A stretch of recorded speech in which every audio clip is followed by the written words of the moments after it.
Hello everyone, welcome back to my channel. This is Neha Thakur और आज हमारी जेआरएफ जर्नी का है डे 2 और आज जो डेट है वो है 5 जून। तो यस, मैंने अपनी सुबह के टाइम जो भी साफ़ सफाई करनी थी वो मैंने कर ली थी। उसके बाद मेरे को लंच प्रिपेयर करना था और मैं आपसे कुछ लाइनें बोलना चाहती हूँ। राह में मुश्किल होगी हज़ार, राह में मुश्किल होगी हज़ार, तुम 2 कदम बढ़ाओ तो सही, हो जाएगा हर सपना साकार, तुम चलो तो सही, तुम चलो तो सही।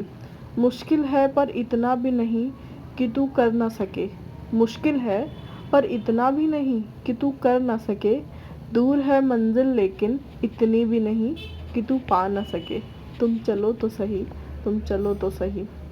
एक दिन तुम्हारा भी नाम होगा, तुम्हारा भी सत्कार होगा, तुम कुछ लिखो तो सही, तुम कुछ आगे पढ़ो तो सही, तुम चलो तो सही, तुम चलो तो सही।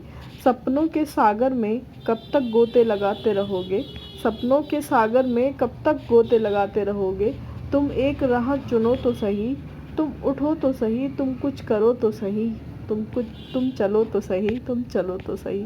कुछ ना मिले तो कुछ सीख जाओगे, कुछ ना मिला तो कुछ सीख जाओगे, ज़िंदगी का अनुभव साथ ले जाओगे, गिरते पड़ते संभल जाओगे, फिर एक बार तुम जीत जाओगे, तुम चलो तो सही, तुम चलो तो सही। ये नरेंद्र वर्मा जी है और मैंने ये पोयम जो पढ़ी है ये उनकी लिखी हुई पोयम है और ये मैंने गूगल से ढूंढी है, तो ये मेरे वर्ड्स मेरी लाइंस नहीं है, लेकिन ये पोयम मुझे बहुत अच्छी लगी है। इन्होंने जो पोयम लिखी है उसका मतलब यही है कि अगर आप कुछ करना चाहते हैं या अगर आपके दिल में थोड़ी सी भी इच्छा है तो आप चलो, मतलब एटलीस्ट उस जो लाइन है उस पर निकलो तो। क्योंकि अगर हम चलेंगे नहीं या हम यही सोचते रहेंगे कि यार ऐसे हो जाएगा वैसे हो जाएगा, मैं ऐसे कर लूँगी वैसे कर लूँगी, तो वो सब कुछ नहीं होने वाला है जब तक हम चलेंगे नहीं। तो मैंने अपनी लंच वगैरह सब प्रिपेयर कर लिया था और मैं निकल गई थी दवाई लेने। Since I am on medication, I have serious BP issues, तो मैं जो होम्योपैथिक डॉक्टर हैं ये गवर्नमेंट कॉलेज में बैठते हैं, मैं उनसे दवाई लेने जा रही हूँ।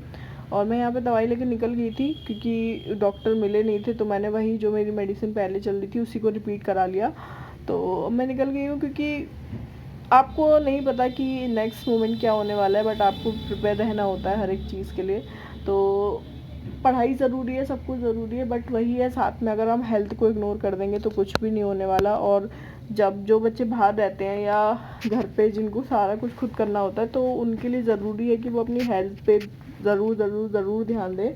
चाहे वो 1 घंटा कम पढ़ लें आई वुड से, लेकिन वो हेल्थ पे ज़रूर ध्यान दें क्योंकि हेल्थ एक ऐसी चीज़ है जो आपको हर एक चीज़ करने में सपोर्ट करती है। और ये मेरा पर्सनल एक्सपीरियंस है, जब आपकी हेल्थ सही नहीं होती है ना तो आप इतने ज़्यादा इरिटेट फ्रस्ट्रेटेड हो जाते हो, जो मैं हो जाती हूँ कभी कभी, और बहुत परेशानी होती है। तो आप अपनी हेल्थ को बहुत ज़्यादा इम्पोर्टेंस दें और उसके साथ ही अपनी जो भी पढ़ाई करनी है उसको पढ़ाई करें, अच्छे से आराम से पढ़ें, बट हेल्थ कम्स फर्स्ट, है ना।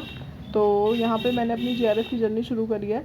तो मैं दवाई लेके आने के बाद में मैंने अपने टारगेट्स बनाए। ये मेरे डेली की हैबिट है, डेली की, चाहे मैं पढूँ ना पढूँ या चाहे मेरी कुछ भी पढ़ाई ना हो, लेकिन मैं अपना एक नोट पैड लेती हूँ, उसको डेली फिल करती हूँ कि मैंने आज के दिन पे क्या करा, कैसे करा, कितने बजे उठी, कितने बजे खाया, कितने बजे सोई, सब सब सारा कुछ लिखती हूँ। और जो मेरे पढ़ाई के टारगेट्स होते हैं उसको भी नोट डाउन करती हूँ क्योंकि देखो हमारी लाइफ में अभी तो सबसे ज़्यादा पढ़ाई है, तो उसके अकॉर्डिंग मैं अपना डे शेड्यूल करती हूँ। हाँ, ऐसा ज़रूरी नहीं है कि मेरा डे हर बार 100% बिल्कुल जैसा मैं चाहती हूँ बिल्कुल वैसा जाए, ऐसा बिल्कुल भी पॉसिबल नहीं है और ना ऐसा हो सकता है।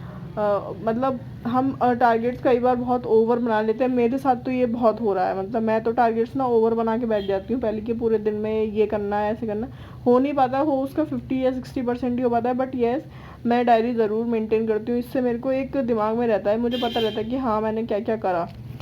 उसके बाद मैं अपना लाइब्रेरी आ गई थी क्योंकि घर पे यार नहीं हो पाती है पढ़ाई, आप जहाँ बैठ के पढ़ते हो या आपको थोड़ा सा माहौल या वो सब चीज़ें होती हैं, फिर तब आपको भी दिखाई देता है कि हाँ मुझे पढ़ना है। और मेरे को अभी जेआरएफ का एग्ज़ाम देना है। आई नो कि मैंने बहुत बड़ा टारगेट लिया है कि 14 दिन में मतलब जेआरएफ करने का, क्योंकि नेट हो चुका है बट जेआरएफ नहीं हो पा रहा है। लास्ट टाइम ही I was missed by 4 questions, तो I am thinking to give it a last shot.